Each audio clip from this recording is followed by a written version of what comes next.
Hello दोस्तों, प्रणाम। राधे राधे। कैसे हैं? आशा करते हो आप लोग अच्छे होंगे। दोस्तों, अब नवरात्रि आने वाला है, इससे स्पेशल माता रानी का भजन है। दोस्तों, आप लोग सुनना और कमेंट में लिख के जरूर बताना है कैसे लगा। धन्यवाद। जियरानंद होई जाई हो जहाँ उतरई भवानी, जियरानंद होई जाई हो जहाँ उतरई भवानी, जियरानंद होई जाई हो जहाँ उतरई भवानी। हमरे मैया के बागा बगैचा, हमरे मैया के बागा बगैचा, बागा बगैचा हो बागा बगैचा।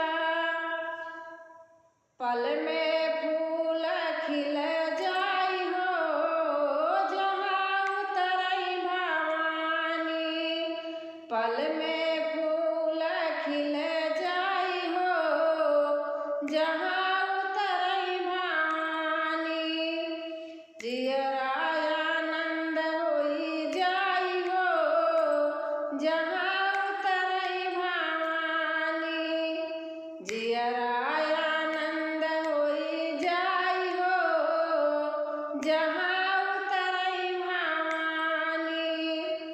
हमरे मैया के महला दू महला, हमरे मैया के महला दू महला, महला दू महला हो महला दू महला।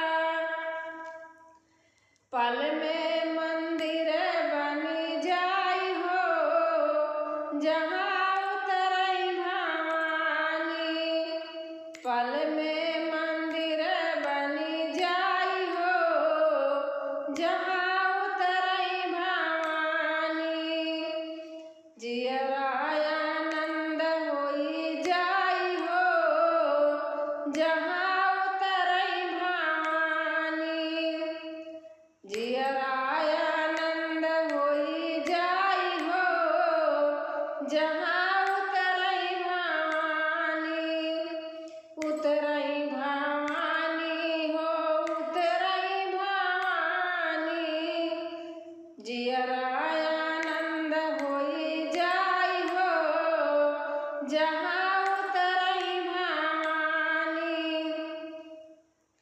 हमरे मैया के ताराई नारा, हमरे मैया के ताराई नारा, ताराई नारा हो ताराई नारा।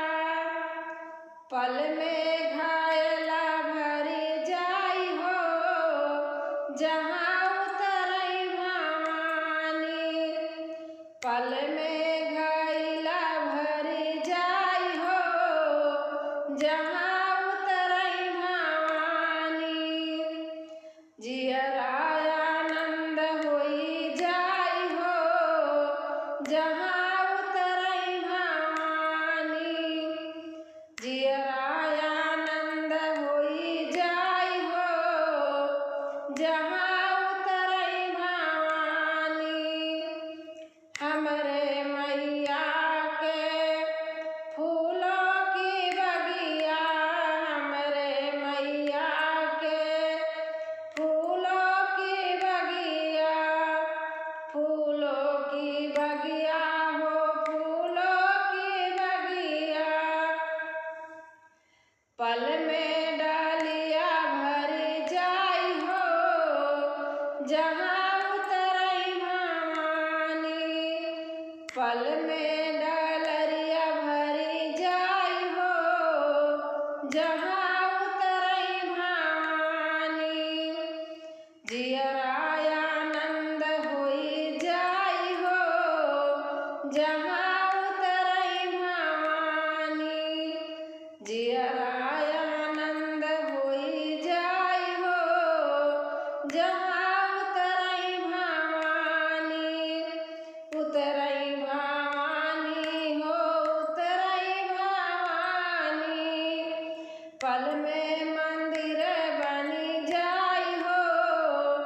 जहाँ उतरई भवानी, पल में मंदिर बनी जाई हो।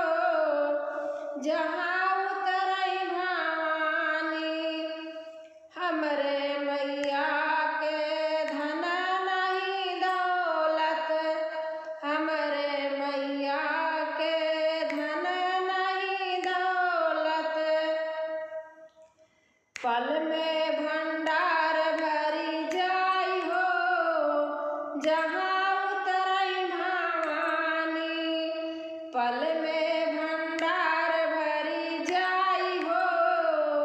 जहाँ उतरई भवानी, जियरा आनंद होई जाई हो। जहाँ उतरई भवानी, जियरा आनंद होई जाई हो। जहाँ उतरई भवानी, जियरा आनंद होई जाई हो। जहाँ